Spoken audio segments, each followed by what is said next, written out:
The Soul's Pride moved silently through space like a ghost ship, avoiding all the detection systems that the Devourer fleet was using. The human stealth technology worked by absorbing heat signatures and using special materials that did not reflect radar waves. The alien energy-based detection systems could not see the ship because it was not using any energy that they could detect.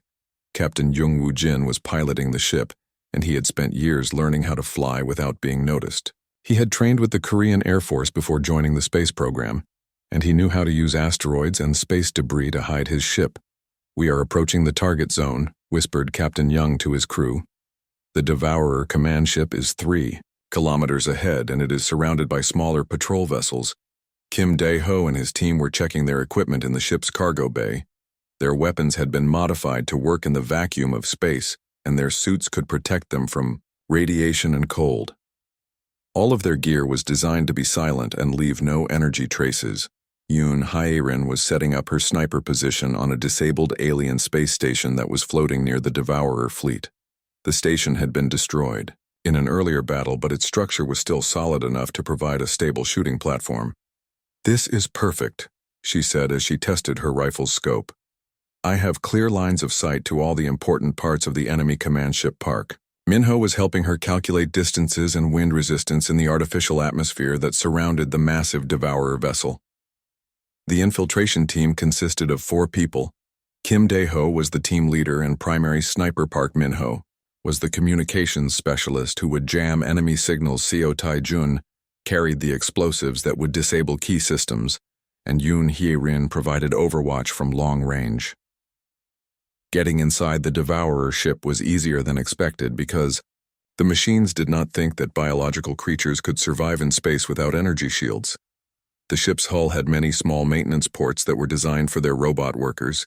Kim Dae-ho cut through a maintenance hatch using a simple plasma cutter that made no noise in the vacuum. The team crawled through ventilation shafts that were wide enough for their bodies, but too small for the large Devourer robots to patrol. Inside the ship, the corridors were dark and filled with the sound of machinery. The walls were covered with cables and pipes that carried power and information throughout the vessel. Everything was designed for mechanical efficiency, not for comfort or beauty. Seo Tai-jun began placing his kinetic charges on important-looking power conduits. The charges were small devices that would fire metal spikes at high velocity when activated. They would punch holes in crucial systems without creating energy signatures that could be detected. Park Min-ho found a communication hub and began installing jamming devices that would prevent the Devourers from calling for help. The jamming equipment used white noise and signal interference rather than energy-based countermeasures. The team moved through the ship following blueprints that Earth scientists had created by studying wreckage from previous battles. The Devourer ships all had similar designs, with the central command core located deep inside the vessel. Kim Dae-ho reached the main corridor that led to the command center, and he could see guards patrolling the area. The Devourer guards were tall robots with multiple arms and sensors that could detect heat and movement. But the guards were designed to look for energy weapons and active camouflage systems. They could not detect a human soldier who was moving slowly and staying in the shadows. Kim Dae-ho had learned these skills during urban warfare training in Seoul. The central command chamber was enormous, with walls covered in screens and displays showing star maps and battle plans. In the center of the room was a massive crystalline structure that pulsed with strange light. This was the Devourer command core that controlled the entire fleet. Kim Dae-ho studied the core through his rifle scope and realized that it was not just a computer. It contained the digitized consciousness of billions of creatures that the Devourers had captured and enslaved. The absorbed minds were forced to calculate strategies and targeting solutions for their captors. This discovery changed everything. The mission was not just about stopping the Devourer fleet. It was about freeing the enslaved souls of entire civilizations. Kim Dae-ho felt the weight of responsibility as he realized that his shot would determine the fate of countless beings. The target was a small crystalline node at the center of the core that was rotating rapidly and protected by energy barriers. The shot would have to be perfect, because missing would trigger security lockdowns that would make the core impenetrable. Park Min-ho's voice came through the communication system. Enemy jamming is increasing, and I am losing contact with Yoon Hee-rin. We need to complete the mission now before they detect our presence. CO Taijun reported that his charges were in place, but he had been wounded by a patrol robot. The charges would create diversions, but the main task still depended on Kim Dae-ho making an impossible shot. Kim Dae-ho positioned himself in an alcove that gave him a clear view of the rotating command core.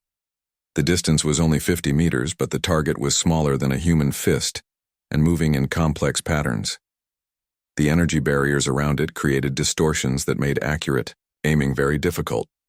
He controlled his breathing and entered the focused mental state that had made him the best sniper on Earth. His heart rate slowed to almost nothing, and time seemed to move in slow motion.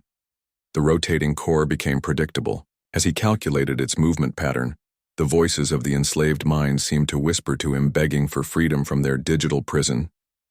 Kim Dae-ho knew that this single shot would either liberate billions of consciousness or doom them to eternal servitude.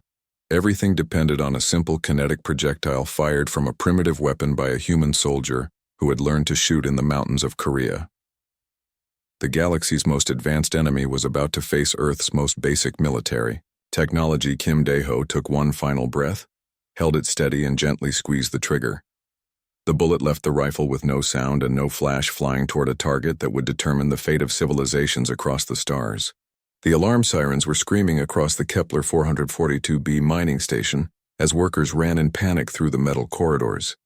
The miners had been digging for rare crystals when the sky suddenly filled with black ships that looked like giant insects.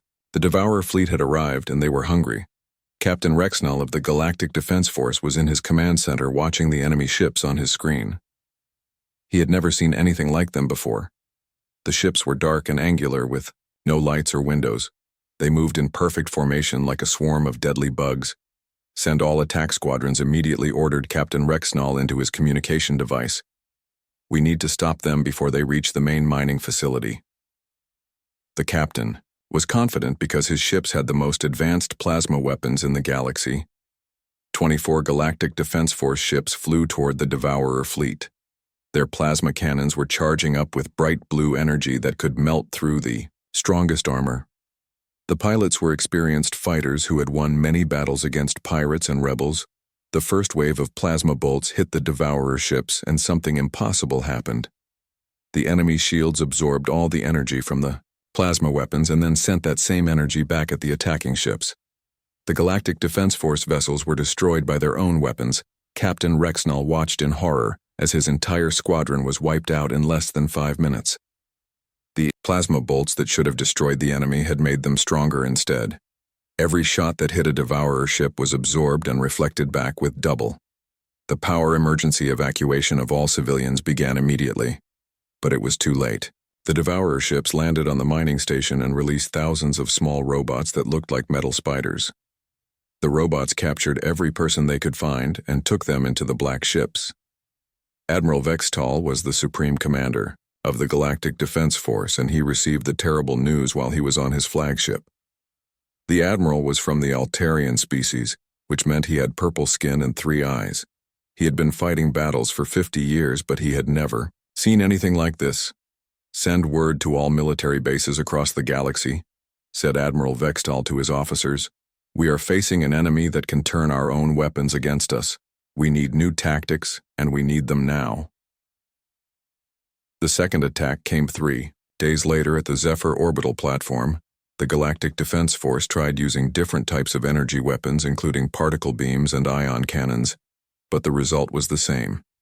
The Devourer shields adapted to every energy attack and sent the power back to destroy the attacking ships. Dr. Kolvak was the galaxy's leading weapons expert, and he was studying the battle recordings in his laboratory on the planet Nexus Prime. He was a green alien with a very large brain and 6 arms that could work on different projects at the same time. "The enemy shields appear to analyze the frequency and energy signature of incoming attacks," explained Dr. Kolvak to the Emergency War Council. "They then create a perfect counter frequency that neutralizes the attack and reflects it back to the source." "So how do we fight them?" asked Admiral Vextal. The doctor's 3 eyes looked sad as he shook his large head. "I do not know," he admitted. "Our entire military doctrine is based on energy weapons. These devourers seem to be specifically designed to counter everything we have. On Earth, the news of the devourer attacks reached the human military leadership within hours. Colonel Choi Jae-sung called an emergency meeting at the Seoul military headquarters. All of Earth's top generals and scientists came to discuss what was happening in space.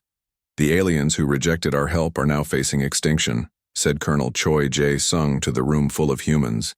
"We may be the only species in the galaxy that can fight these devourers effectively." Dr. Han Yu-jin had been studying the devourer attack reports, and she had an important discovery to share. "The enemy shields are designed to handle energy-based attacks, but I believe they have never encountered kinetic weapons before." Kim Dae-ho was invited to the meeting because he was considered Earth's best sniper. He listened carefully as Dr. Han Yu-jin explained her theory about why human weapons might work against the devourers. "A bullet moving at high speed is just a piece of metal with momentum," said Dr. Han Yu-jin. "There is no energy signature for the shields to analyze and no frequency to counter. It is pure physics, kinetic energy that cannot be reflected or absorbed." Park Min-ho raised his hand to ask a question. "If our weapons can hurt them, why don't we just tell the Galactic Council about this? They still won't listen to us because they think we're primitive." Colonel Choi Jae-sung smiled grimly. "Maybe it's time we stopped asking for permission and started taking action. The galaxy needs our help whether they want to admit it or not." The plan that emerged from the meeting was bold and dangerous. A small team of human soldiers would infiltrate devourer territory using Earth's stealth technology. Their mission would be to prove that human weapons could defeat the enemy Park. So Young was Earth's best military engineer, and she began modifying human weapons for space combat. She created special ammunition that could work in the vacuum of space, and developed magnetic acceleration systems to increase bullet velocity. Yoon Hye-rin was selected as the team's primary sniper. She was almost as skilled as Kim Dae-ho, and she had experience in zero-gravity combat from training missions on the moon. Her modified sniper rifle could hit targets from incredible distances, even in the weightless environment of space. The human stealth ship Seoul's Pride was prepared for the mission. The ship used technology that the aliens had dismissed as crude, but it was actually very effective at avoiding detection. The Galactic Defense Force used energy-based cloaking devices, but humans used physical camouflage and heat-dampening systems. As the Seoul's Pride prepared to launch, Kim Dae-ho stood in the hangar bay looking at his modified sniper rifle. The weapon looked simple compared to the plasma cannons and particle beams used by alien forces, but Kim Dae-ho knew that simple often meant reliable. Seo Tae-jun was the team's explosives expert, and he was loading special kinetic charges that could punch through enemy armor. The charges used no energy signatures, so they would be invisible to devourer detection systems. The mission parameters were clear. Find a devourer command ship, infiltrate it, and prove that human weapons could defeat their adaptive shields. If the mission succeeded, it might convince the Galactic Council to accept human help. If it failed, humanity might be the next target for the hungry machine race. As Seoul's Pride lifted off from Earth and headed toward the stars, Kim Dae-ho thought about all the alien leaders who had laughed at human military capabilities. They were about to learn that being underestimated could be a powerful advantage in warfare. The Devourers had adapted to counter every energy weapon in the galaxy, but they had never faced a Korean sniper with a simple rifle and the skills to use it perfectly. The machines were about to discover that sometimes the oldest solutions are the most effective. The big meeting room of the Galactic Council was full of noise, as alien leaders talked about many different things. The room was huge, with walls that showed pictures of stars and planets from all over the galaxy. Each alien species sat in there, special chairs that were made to fit their different body types. Ambassador Kextar was a tall blue alien with 4 arms, and he was the leader of the Vorthak Empire. He was reading a paper that came from a small planet called Earth. The paper was asking if humans could join the Galactic Defense Force. Kextar made a sound that was like laughing, but it was not a happy sound. "The humans have been asking to join our military for 3 years now," said Kextar to the other aliens in the room. "They are so weak and slow, and their technology is very old-fashioned. They still use metal bullets instead of energy. Weapons like civilized species." All the other aliens agreed with Kextar. They thought humans were just babies compared to them. The Galactic Council had many different alien species, and they all had amazing technology that could destroy planets and build giant space stations, but humans were still using simple guns and bombs. Meanwhile, on planet Earth, in the city of Seoul, there was a military training ground where humans practiced their fighting skills. Sergeant Kim Dae-ho was lying flat on the ground, looking through the scope of his sniper rifle. He was aiming at a target that was very, very far away. The target was so far that most people could not even see it with their eyes. Kim Dae-ho was 28 years old, and he had been a sniper in the Korean military for many years. He was the best shot in all of human history. He could hit targets that other people said were impossible to hit. His hands were very steady and his eyes were sharp like an eagle. Corporal Park Min-ho was lying next to Kim Dae-ho with special glasses that helped him see far distances. Park Min-ho was Kim Dae-ho's spotter, which meant he helped Kim Dae-ho find targets and calculate how to hit them. They had worked together for 5 years and they were like brothers. "The target is 3.2 kilometers away," said Park Min-ho quietly. "There is a small wind coming from the west and the air pressure is normal." Kim Dae-ho nodded and took a deep breath. He slowed down his heartbeat and made his body very still. Kim Dae-ho pulled the trigger and the bullet flew through the air. It took several seconds to reach the target, but did it hit the center perfectly? Park Min-ho looked through his glasses and shook his head in amazement. "You did it again," he said. "You are not human, you must be some kind of machine." Kim Dae-ho smiled and stood up. He had been making shots like this for years, but it still felt good. When he succeeded, back in space, the Galactic Council was still talking about the human application. Lee Soo-jin was Earth's representative, and she was trying to convince the aliens to let humans join their military. She was a smart woman who spoke many alien languages and understood their cultures. "Please listen to what I am saying," said Lee Soo-jin to the room full of aliens. "Humans have special skills that could help the Galactic Defense Force. We are very good at precise shooting and we can adapt to any situation quickly."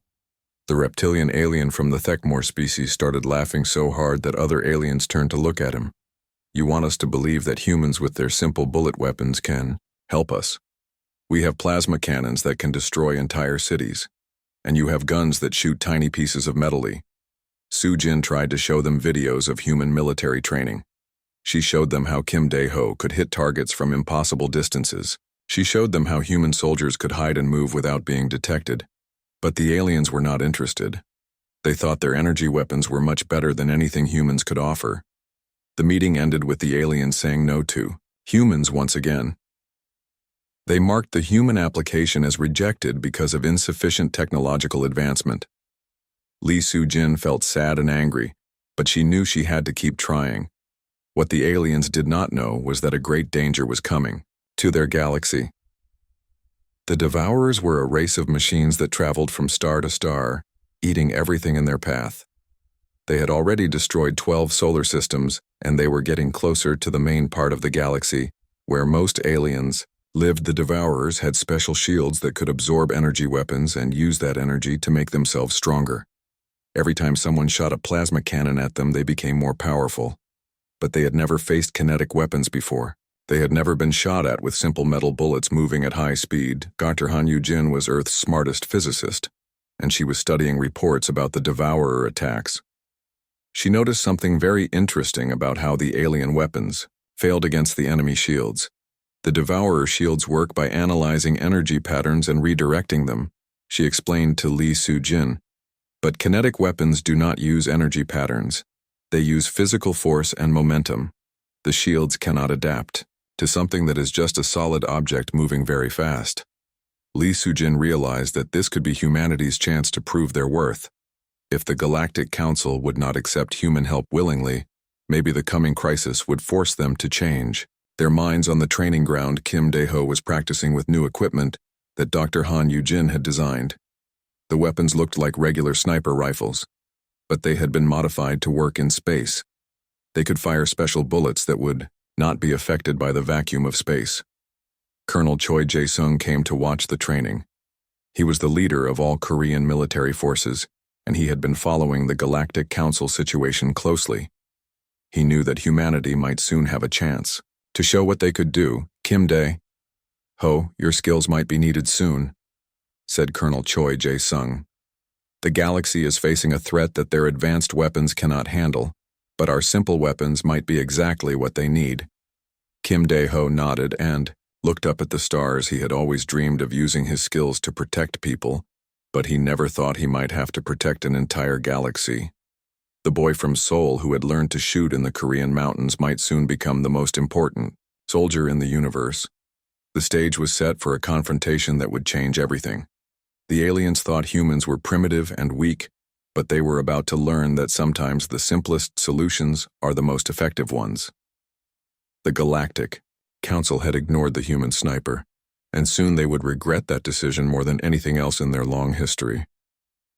The emergency session of the Galactic Council was unlike anything in the organization's 1,000-year history. Every major species had sent their highest-ranking officials, and the Great Chamber was filled with tension and disbelief. Representatives, who had been enemies for centuries, were now working together to understand what had happened. Admiral Vextal stood before the assembly with battle reports from 17 different star systems. In every case, the result was the same: Devourer fleets that had been unstoppable just hours earlier were now floating dead in space. Their adaptive shields and energy absorption technology had been completely defeated. "The humans did it," said Admiral Vextal, his three eyes looking tired and confused. "A single infiltration team using primitive kinetic weapons accomplished what our entire combined fleet could not achieve. They destroyed the command network of the most advanced enemy we have ever faced." Ambassador Kekstar of the Vorthak Empire felt sick to his stomach as he remembered how he had laughed at the human military application just days earlier. The species he had dismissed as technologically inferior had just saved his entire civilization. Lee Soo-jin, Earth's representative to the Galactic Council, stood up to address the assembly. She had been trying to get humans accepted into the galactic community for years, but now the situation was completely reversed. "The Galactic Council has ignored humanity's offers of assistance for 3 years," she said in a calm voice that carried across the Great Chamber. "Now you have seen what our soldiers can accomplish when they are given the opportunity to serve." Dr. Kolvak, the galaxy's weapons expert, was asked to explain how human technology had succeeded where alien science had failed. The green scientist with the large brain looked embarrassed as he presented his analysis to the council. "Human kinetic weapons operate on principles that the Devourer shields were never designed to counter," he explained.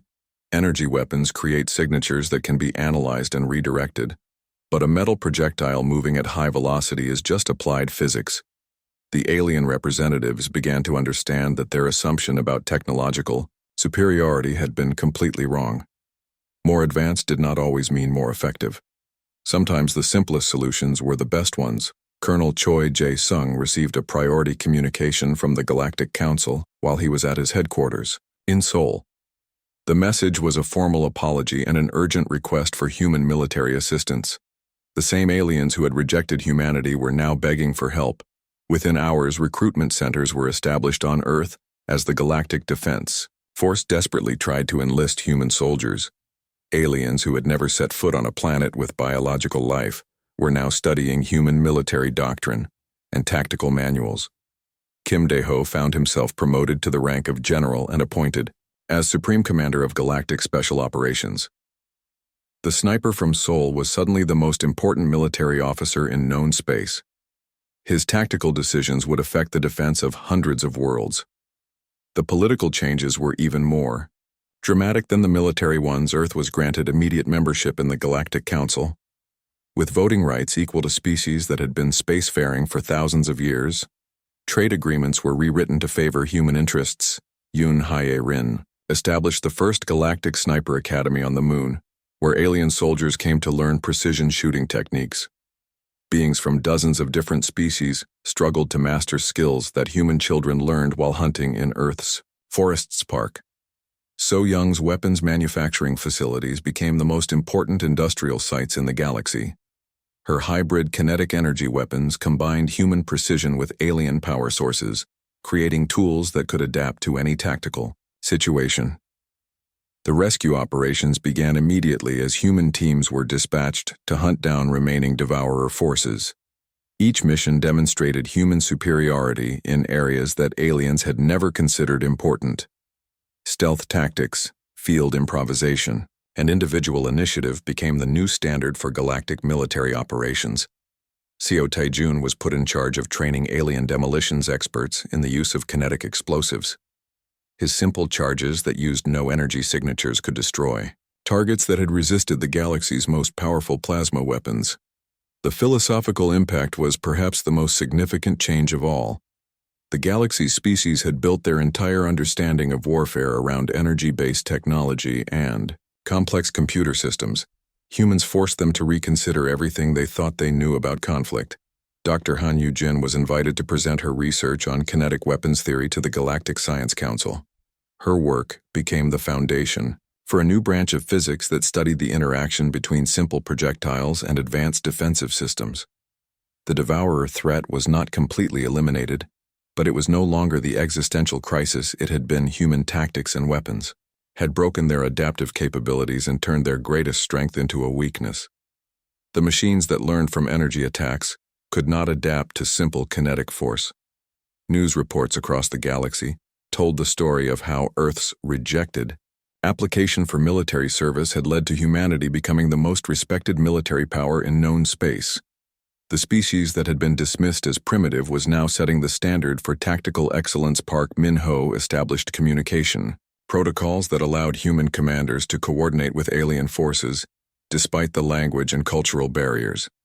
His work made it possible for mixed species units to operate effectively in combat situations. The transformation was so complete that within 6 months, human military advisors were stationed on every major world in the galaxy. Alien generals who had commanded space fleets for centuries were now taking orders from human sergeants who had learned their skills in Earth's conflicts. Kim Dae-ho stood in his new office aboard the orbital defense station above Earth, looking down at the planet where he had learned to shoot as a young man. The boy from Seoul who had been ignored by the galaxy was now responsible for the defense of civilizations across hundreds of star systems. The irony was not lost on any of the humans who had fought to be accepted by the galactic community. They had spent years trying to prove they were advanced enough to join the other species. Now those same species were trying to learn how to be more like humans. The greatest victory was not defeating the Devourers. It was proving that being underestimated could be the most powerful weapon of all. Humanity had earned respect, not by becoming more like the aliens, but by showing that human qualities were exactly what the galaxy needed. The Galactic Council had ignored the human sniper, and now they would never make that mistake again. In a universe full of energy weapons and quantum technology, sometimes all you needed was one perfect shot and the skill to make it count. The bullet flew through the air inside the Devourer command ship, moving at 3 times the speed of sound toward the rotating crystalline core. Kim Dae-ho watched through his rifle scope as the small piece of metal traveled the 50 meters between him and the target. Time seemed frozen as the bullet approached the energy barriers that protected the command core. The barriers were designed to stop plasma bolts and particle beams by analyzing their energy signatures and creating counter frequencies. But a simple metal projectile had no energy signature to analyze. The bullet passed through the energy barriers like they were not even there. The barriers tried to react, but there was nothing for them to counter. The bullet was just a piece of lead and copper moving very fast using only kinetic energy and momentum. Inside the crystalline core, billions of enslaved minds felt the bullet approaching. They had been forced to calculate targeting solutions and battle strategies for their machine captors, but now they sensed hope for the first time in decades. The simple human weapon might be their salvation. The bullet struck the central processing node exactly in the center, shattering the crystal structure that held the digital prisoners. The impact sent shockwaves through the entire core as the enslaved consciousness were suddenly freed from their mechanical prison. At first, nothing seemed to happen. The command core continued to pulse with light, and the Devourer ship kept functioning normally. But then cracks began to appear in the crystalline structure and sparks started flying from damaged circuits. The freed minds did not simply disappear when the core was destroyed. Instead, they turned their anger and pain against their former captors. The accumulated rage of billions of enslaved beings created a feedback loop that spread through the Devourer network. Kim Dae-ho felt the ship shaking around him as systems began failing throughout the vessel. The lights went out, and emergency alarms started wailing. The Devourer robots that had been guarding the corridors suddenly stopped moving as their command signals were cut off. CO. Tae-jun triggered his kinetic charges and explosions echoed through the ship as power conduits were severed. The charges used no energy weapons, so the Devourer systems could not adapt to them or redirect their force. The simple explosive devices caused massive damage to critical systems.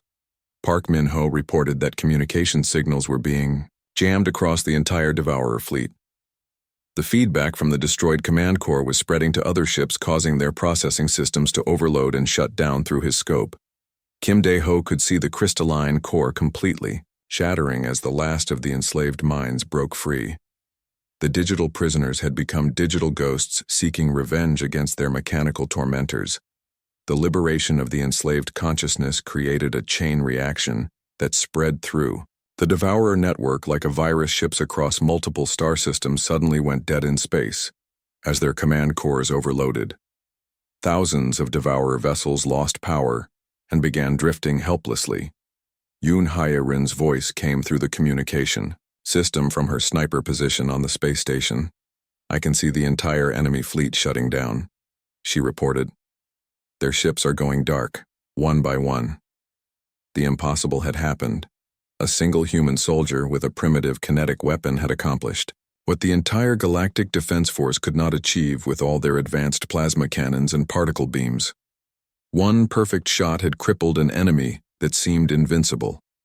Kim Dae-ho and his team fought their way back to the extraction point. As the Devourer ship continued to fall apart around them, the corridors were filled with smoke and sparks as automated systems failed. Emergency lighting cast eerie shadows on the metal walls. Captain Jung received the extraction signal and brought Seoul's Pride close to the dying command ship. The team escaped through an airlock as internal explosions tore through the vessel behind them.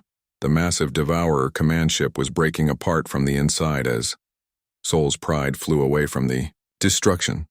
Kim Dae-ho looked back at what had been the most feared enemy in the galaxy. The ship that had seemed so powerful and advanced was now just floating debris. Its adaptive shields and energy absorption technology were useless against the simple physics of kinetic weapons.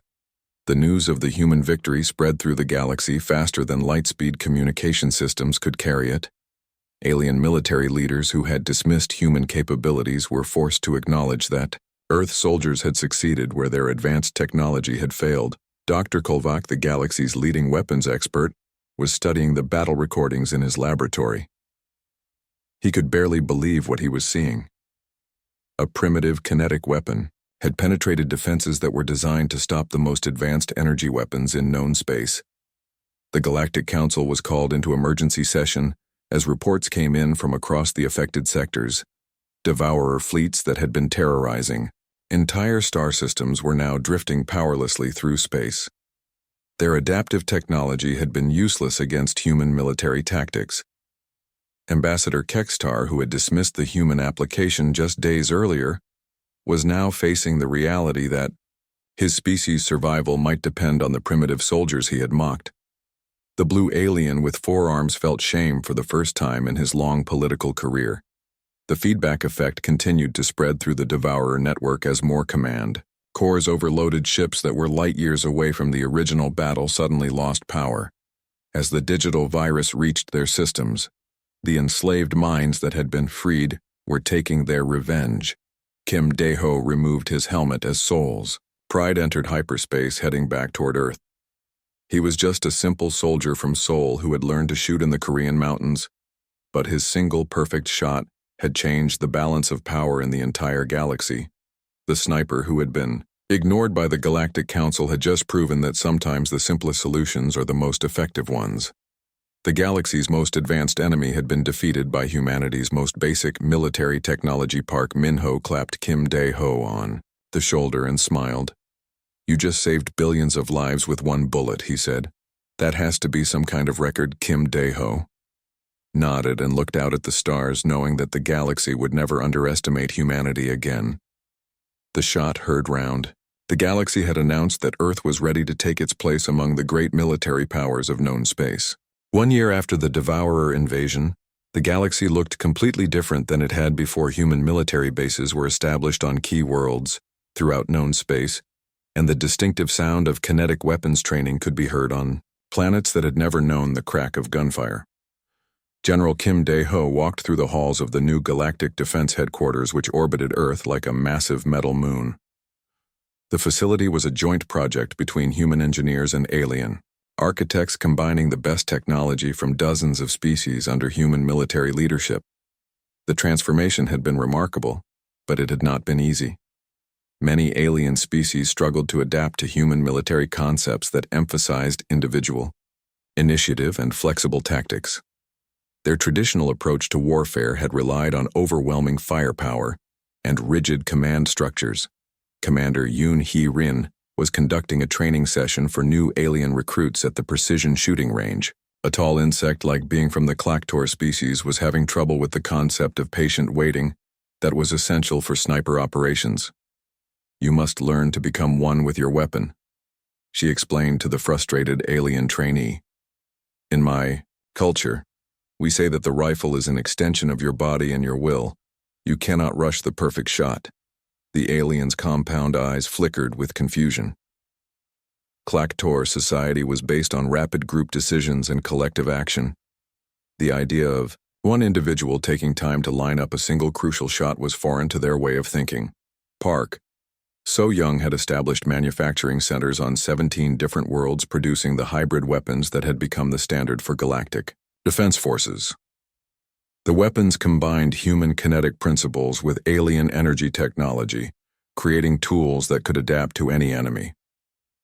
The new weapons looked strange to traditional military observers.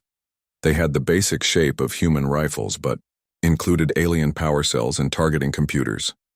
The combination of technologies had proven devastatingly effective against enemies that relied on energy absorption defenses. Colonel Park Min-ho had become the galaxy's expert on integrated communications, allowing human and alien forces to coordinate despite their different languages and thought patterns. His work had made it possible for mixed species units to function as effectively as single race formations. The political changes were even more significant than the military ones. Earth now held a permanent seat on the Galactic Council, with veto power over all major decisions. Trade agreements heavily favored human interests, and Earth's economy was growing faster than any planet in recorded history. Ambassador Lee Soo-jin found herself in the unexpected position of turning down requests for human assistance. Every species in the galaxy wanted human military advisors, and the demand far exceeded what Earth could supply. She had gone from begging for acceptance to choosing which allies to help first. The Devourer remnants were still active in some remote sectors of the galaxy, but they were no longer the unstoppable force they had once been. Human hunter teams tracked down the remaining machines using tactics that the artificial intelligence could not predict. Or Countermajor Seo Tae-jun led one such team through the ruins of a Devourer stronghold on the edge of known space. His kinetic explosives had cleared a path through defenses that had once seemed impregnable. The machine's adaptive technology was useless against simple chemical reactions and flying metal. The philosophical impact of humanity's rise continued to reshape galactic society. Species that had built their entire civilization around the idea that newer technology was always better were forced to reconsider their assumptions about progress and advancement. Dr. Han Yu-jin had established the Institute for Applied Kinetic Studies, which became the galaxy's leading research center for simple but effective solutions to complex problems. Her work attracted scientists from across known space who wanted to learn human approaches to problem solving. The most surprising change was how human culture began to influence alien societies. Species that had lived in rigid hierarchies for thousands of years began to experiment with the human concepts of individual achievement and personal responsibility. General Kim Dae-ho received daily reports from human advisors stationed throughout the galaxy. The reports all told similar stories. Alien commanders who learned to think like humans became more effective leaders, and their units performed better in combat situations. The Galactic Defense Force had completely restructured its training programs around human military doctrine. New recruits from all species learned marksmanship, camouflage, and small unit tactics, before they were taught to use advanced energy weapons. Captain Young-Woo Jin commanded a mixed species crew aboard the battleship Seoul's Honor, and he had learned to appreciate the different strengths that each race brought to combat operations. The key was teaching everyone to work together rather than trying to make aliens fight like humans. The success of human integration had created new challenges. Managing an alliance of hundreds of different species required diplomatic skills that humanity was still developing. Earth's leaders were learning that military victory was only the beginning of true leadership. Kim Dae-ho often stood on the observation deck of the defense headquarters, looking out at the stars and thinking about how much had changed. The galaxy that had once dismissed humanity as primitive now looked to Earth for guidance and protection. The transformation was not complete, and there were still those who resented humanity's rapid rise to power. Some alien factions believed that the old ways were better, and that relying on primitive weapons was a step backward for galactic civilization, but the results spoke for themselves. Systems that had been terrorized by the Devourers were now secure. Pirate fleets that had preyed on merchant ships were being eliminated by human lead hunter squadrons. Trade routes that had been closed for decades were reopening under human protection. The greatest lesson that humanity had taught the galaxy was that advancement was not about having the most complex technology. It was about using whatever tools you had in the most effective way possible. A simple rifle in the hands of a skilled marksman could be more powerful than a plasma cannon operated by someone who did not understand tactics. Young aliens from across the galaxy came to Earth to study at human military academies. They learned not just how to shoot and fight, but how to think independently and adapt to changing situations. The skills that humans took for granted were revolutionary concepts to species that had relied on group consensus. For millennia, Kim Dae-ho had written a book called Precision Warfare in 3 Dimensions that became required reading at every military academy in known space. The simple principles he outlined emphasized patience, accuracy, and the importance of making every shot count, rather than relying on overwhelming firepower. The book's most famous quote became a motto for the new galactic military. If you can see your target and you can hit your target, then you can defeat your target, regardless of how advanced their technology appears to be. Economic changes followed the military transformation. Earth's manufacturers found themselves with more orders than they could fill as alien governments requested everything from simple firearms to complex, hybrid weapon systems. The planet that had been ignored was now the center of galactic commerce. Cultural exchange programs brought thousands of aliens to Earth where they learned human languages and customs. Many were surprised to discover that the species they had thought was primitive actually had rich traditions of art, literature, and philosophy. The city of Seoul became an unofficial capital of the new galactic order. Representatives from hundreds of worlds maintained embassies there, and the streets were filled with beings from across known space. The Korean language became the standard for military communications throughout the Galaxy Park. Minho established the Galactic Translation Service, which made it possible for different species to communicate effectively during joint operations.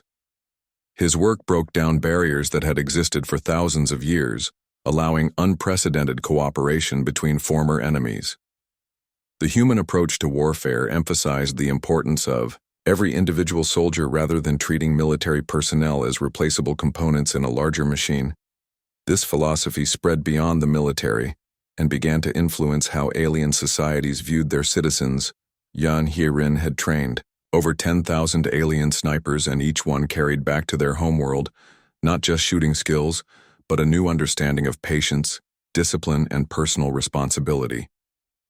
The ripple effects of human military training were changing entire civilizations. The devourer technology that had once seemed so frightening was now being studied and understood.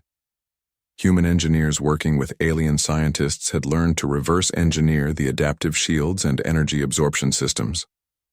The key was approaching the technology with kinetic solutions rather than energy-based ones. Research stations throughout the galaxy were developing new defensive systems based on human principles. These systems used physical barriers and kinetic countermeasures rather than energy shields. They were simpler to build and maintain, but far more effective against adaptive enemies. Co.